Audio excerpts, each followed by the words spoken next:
to two groups in this country, patriots and traitors. No middle ground. Disinformation is not simply lies or falsifications. It is the art of having your enemies say what you want them to say. Who would engage in espionage on Twitter? Who would be that stupid? Not me.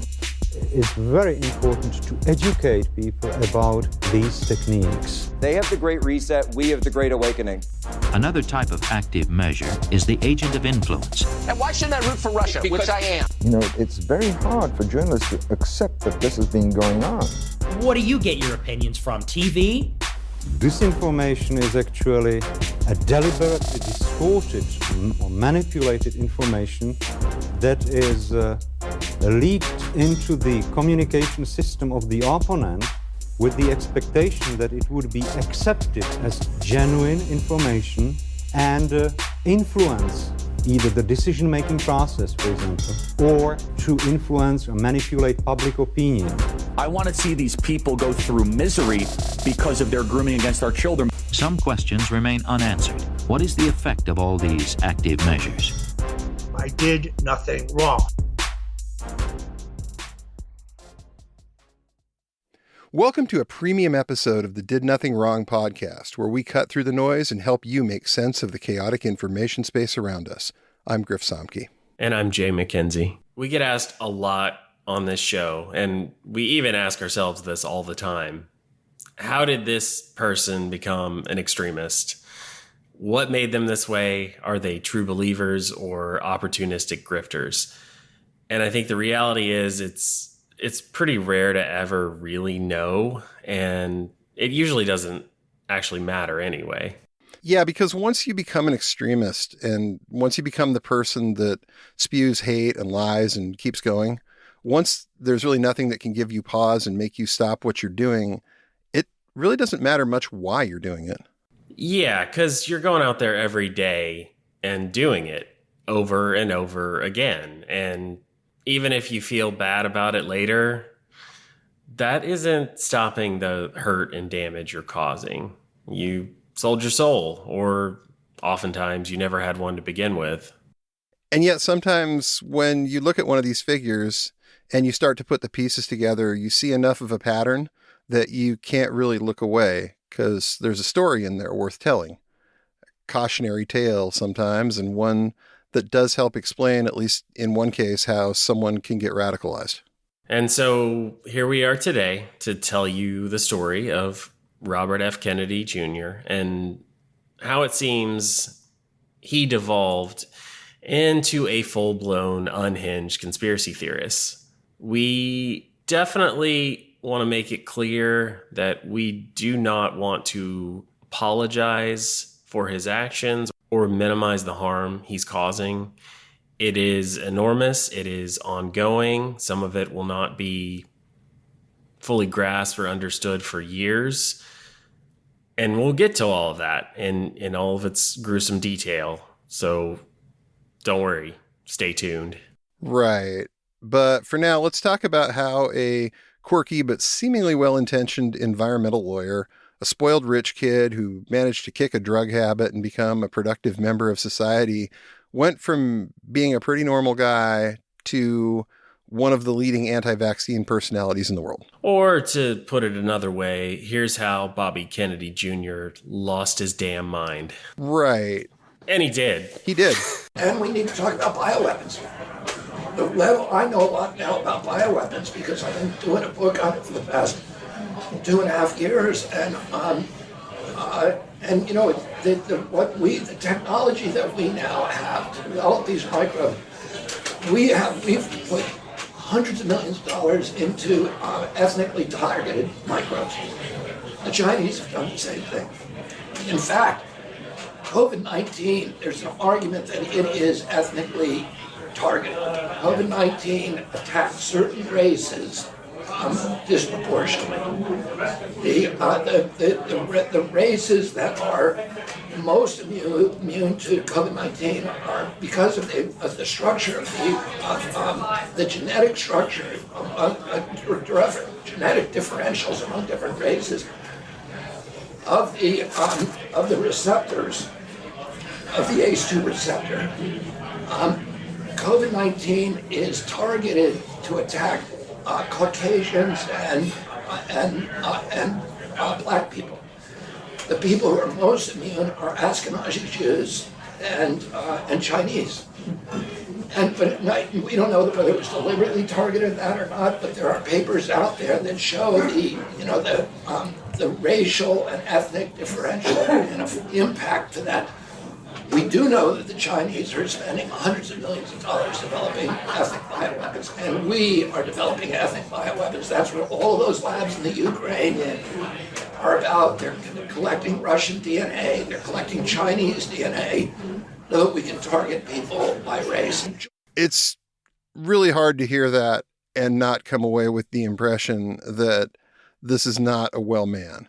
You listen to this, and this is the kind of thing that you used to hear somebody muttering on the street as you walked by them. This is not a person that you want anywhere near the levers of power. This is a crazy conspiracy theorist type, and now he's being elevated into a national debate and being seriously touted by some people as a candidate for president of the United States of America. Yeah, and it's this science fiction idea that you could expect something like what he's talking about with a vaccine, I guess would make a good episode of Black Mirror, but it's not anything real, not anything he can back up, not anything that anyone was talking about, but now apparently we have to because he decided it's a thing. Although he said all this, it got recorded, it got leaked out, it became a story, and lots of people denounced it and said this is extremely anti-Semitic, and even Media Matters just had a running list of all the white nationalists, neo-Nazis, and other conspiracy theorist anti-Semites who thought this was the greatest statement ever. They were thrilled by it. They loved it. They were just overjoyed that RFK Jr. blamed the vaccine on the Jews, and somehow or another, and he of course doesn't explain it, but yeah, the takeaway for them is somehow the Jews bioengineered COVID-19 so it wouldn't kill them. It's just... It's insane. It's literally insane. The definition of insane. And then he tweeted that this was dishonest and terrible reporting and the fake stream media strikes again. And you literally said this, man. You said the words. Should we play the tape again? And we need to talk about bioweapons. The level, I know a lot now about bioweapons because I've been doing a book on it for the past 2.5 years, and you know, the technology that we now have to develop these microbes, we've put hundreds of millions of dollars into ethnically targeted microbes. The Chinese have done the same thing. In fact, COVID-19, there's an argument that it is ethnically targeted. COVID-19 attacks certain races disproportionately. The races that are most immune to COVID-19 are because of the structure of the genetic structure, genetic differentials among different races of the receptors of the ACE2 receptor. COVID-19 is targeted to attack Caucasians and black people. The people who are most immune are Ashkenazi Jews and Chinese. But we don't know whether it was deliberately targeted that or not. But there are papers out there that show the racial and ethnic differential impact to that. We do know that the Chinese are spending hundreds of millions of dollars developing ethnic bioweapons, and we are developing ethnic bioweapons. That's what all of those labs in the Ukraine are about. They're collecting Russian DNA, they're collecting Chinese DNA, so that we can target people by race. Does everybody kind of have the idea? When you go back and you say, well, it's the fake stream media, it's the lame stream media, they're lying about me, who are you going to believe, me or your lying ears? Well, and he, of course, backs up his denial with a link to some study. And this is what they do, whether it's QAnon or RFK Jr., someone who puts these conspiracy theories, dubious claims out there, well, they know people are going to ask for a source. So, of course, he's going to bring forward a source. And it's a study. Here's a study that definitely proves the thing that I'm saying. Okay, one, RFK Jr. is not a scientist. He doesn't understand the study. Two, is it a real study? Is it by an anti-vaxxer? Is it peer-reviewed? Is it using more than 3 people? Is it... There's so much difference between a quality study and quality science and information and the sort of junk that gets put out there. There were studies saying that hydroxychloroquine and ivermectin, they definitely helped against COVID, and it's all real, and the media is lying to you. And it was some scientist who had lost his medical license, and he was completely discredited, and it had been debunked several times, and he had simply put out a non-peer-reviewed study on a website, and it just went viral, went everywhere. Trump was right. And people don't understand the science. People don't care. But yes, I have a source. Like, well, the internet is full of blogs and full of websites with words that maybe are written. Now we don't even know if it's written by a human. AI is getting pretty good. It's, you could probably say, hey, Chat GPT, why don't you write me up a source that says ivermectin actually cures COVID, and see what it comes up with. Yeah.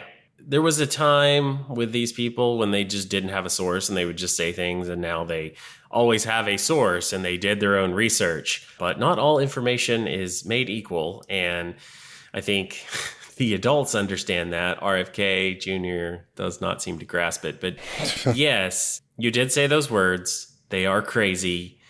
Your fans, many of whom are just open anti-Semites, thought it was just the greatest thing in the world for you to say. And of course, there's no moment's pause. There's no apology. There's just, we're going to keep pushing ahead and keep saying that, yeah, he's right. He's saving the children. He's doing the Lord's work. And I think that's at least part of the reason we feel like we have to explain how he got here. So let's talk a little bit about that. Let's talk a little bit about where he started and how we got to this particular point. You have been listening to a sample of a premium episode of the Did Nothing Wrong podcast. For just $5 a month, you'll get access to this episode, as well as a new one every week, and our entire library of premium episodes. Head on over to didnothingwrongpod.com/subscribe to sign up today. Thanks again for your support. We couldn't do it without you.